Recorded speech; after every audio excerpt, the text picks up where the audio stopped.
It's normal for kids to be immature. That's kind of in the definition. But what happens when adults act at the emotional level of a child? It can be very dangerous. Certainly if those adults who are at the level of a child then go on to raise a child of their own, obviously that can be very dangerous. That's like a child trying to raise their own child. But in other contexts too, a coworker, a boss, a friend, a healthcare worker, when an adult is given the responsibilities of an adult but has the emotional level of a child, devastating things can happen. Let's talk about it.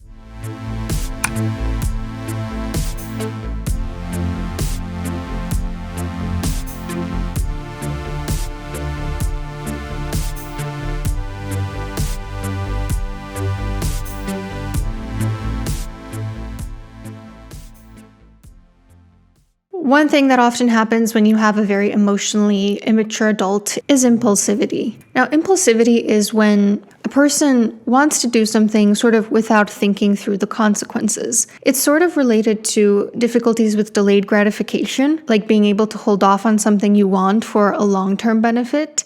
And in children who are kind of by definition immature, and that is fine and normal, they want out of the high chair, then they're going to cry to get let out of the high chair. They want to play with a new toy, they're going to forget all about the other toy. Impulsivity is normal in children, but in emotionally immature adults, it's not because they still have that childlike brain. It's because they have these very powerful emotions and difficulties regulating their emotions, which means they resort to quick behaviors that are meant to alleviate the pain of the emotion or inappropriate expressions of the emotion. So how does this look in adults?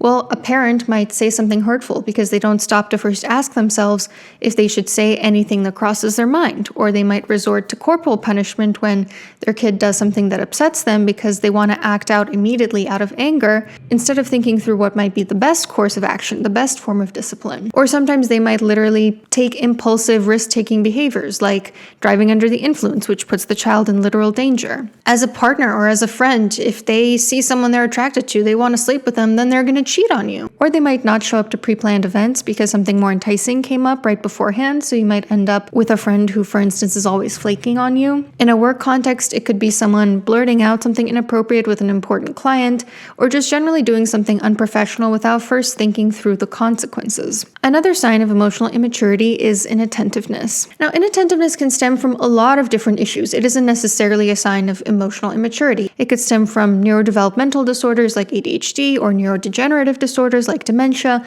but the cause for emotionally immature people specifically is emotional in nature. It stems from a lack of caring about experiences outside of their own, which we'll get to more in a second. There's sort of this inability to listen for very long, or certainly listen to anything that doesn't center them. So if you're telling them about something that they don't really care about, aren't really personally invested in, it's almost like those memories don't even get encoded. And this can be really dangerous because as a parent, if you forget to pick your child from school because they just slip your mind because you don't really think about them, obviously that's a problem. Or if you're not paying attention when they're playing, so they get hurt on your watch. How does this look as a friend or a partner? They never ask about your life. They just go on and on about whatever's going on with them because nothing else can really hold their interest for very long. In the context of work, a really good example of this that I think about is that nurse a few months ago who was caught on camera literally ignoring a woman who was in labor, like about to give birth. Just like zero empathy for her, didn't care, wasn't listening. Obviously, that's a huge problem. Another trait of emotionally immature adults is egocentrism and lack of empathy. Children, the way they see the world is kind of like the way we saw the universe back in the Middle Ages. We thought that we were at the center of the universe and the sun and all the other planets revolve around us.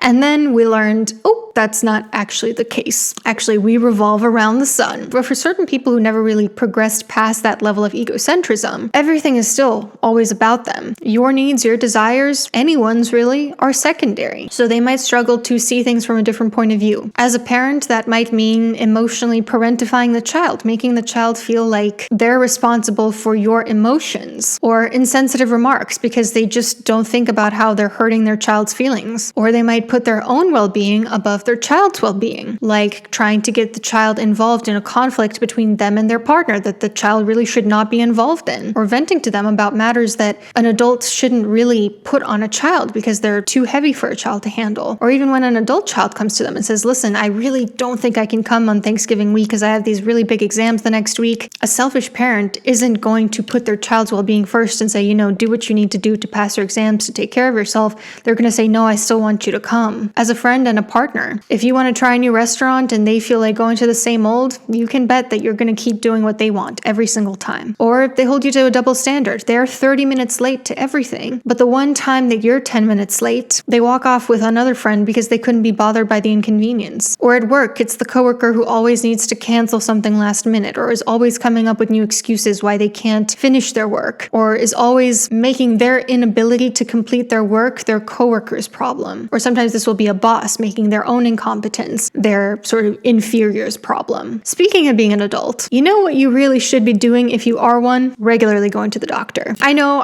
I'm always talking about this and it's not fun for anybody, including myself, but unfortunately it is related to that delayed gratification that I was talking about. We sometimes need to do things that we don't enjoy in order to get long-term benefits. Now, if you haven't gone to your checkups as much as you should be, or you have an actual concern, I highly recommend making an appointment with today's sponsor, ZocDoc. ZocDoc is a completely free app and website designed to help you find high-quality in-network healthcare providers.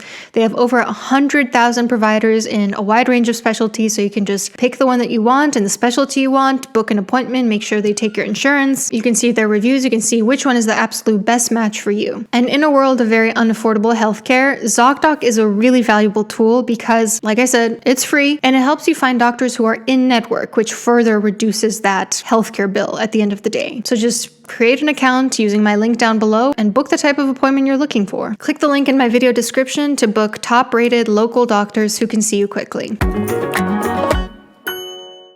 Now, another component of emotionally immature adults is the Dunning-Kruger effect. You know how when we're teenagers, everyone thinks that they know it all. We are the only morally righteous ones and everybody else is bad. That's normal to think at that point in your development. But when you don't progress past that stage, you develop an overinflated confidence in things that you actually might not really know much about. Because think about it, the way that we learn is through humility, either because life has humbled you enough to know you don't know that much about certain things, or because you realized other people have valuable things that they can teach you. Well, the Dunning-Kruger effect is when people who know very little about a topic think that they know a lot about that topic, whereas people who actually know a good amount about that topic, they tend to be more humble. It's why scientists couch their statements in softening words like, this suggests, this might mean blank, whereas overconfident lay people who don't actually have a strong grasp of the research tend to say, it's true without a shred of a doubt that X causes Y. The Einstein quote that I keep coming back to is, the more I learn, the more I realize how much I don't know.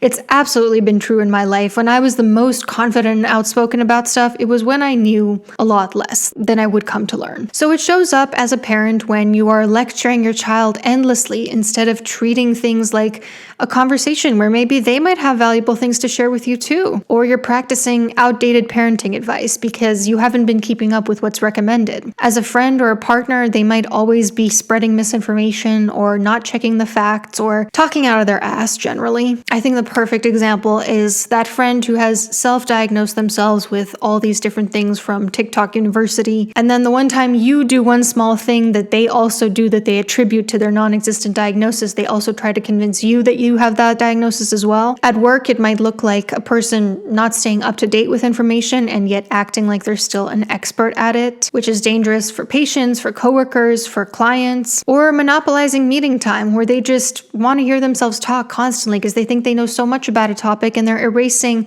the voices of people that might actually have better ideas. And lastly, another component of the emotionally immature adult is poor emotional regulation. Children are still learning about emotions, so they're still learning how to identify what they're feeling, what to do with those feelings. But if no one teaches them those skills, a lot of those kids go on to become emotionally immature adults. So they might expect expect others to regulate their emotions for them, or be in complete denial about their emotions, not even really be able to label what they're feeling, even if it's completely obvious to other people, or lash out because they don't know how else to regulate their feelings, or express their emotions in ways that are inappropriate to the context, like having a meltdown at work. How this shows up as a parent. Emotionally immature parents will lash out at their children because they don't understand why they're actually upset in the moment. They just feel this outpour of emotion and they need a target to release it onto. Or they might emotionally blackmail the child into soothing them. They might use the acronym FOG, fear, obligation, or guilt. Or they might do what's called projective identification, which is where they make the other person feel the way that they're feeling.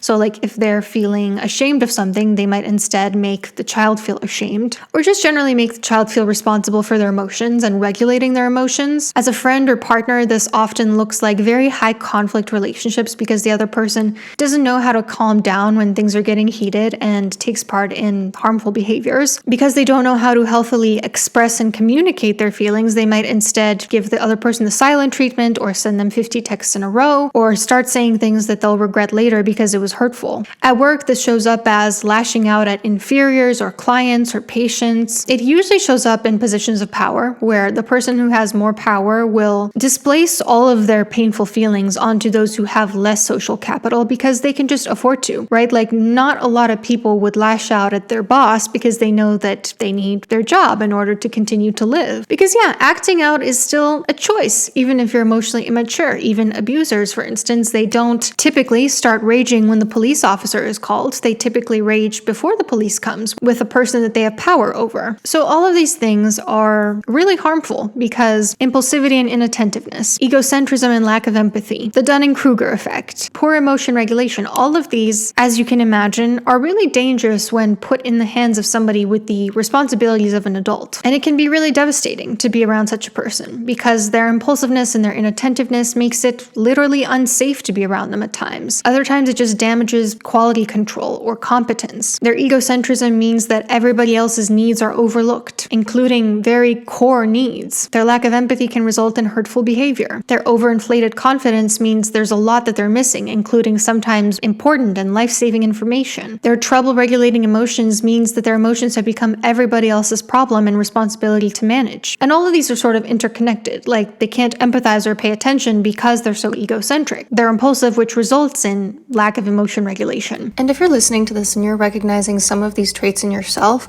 first of all, good job, because self-awareness is the first step in changing. But secondly, it doesn't even really matter whether the origin is from emotional immaturity or trauma or a personality disorder or neurodivergence or anything else. At the end of the day, these traits can be dangerous to yourself and others regardless of their cause. They are treatable, and it's probably a good idea to try to work on them. And this is why it's so important to raise kids right. I hope you enjoyed this video and take care.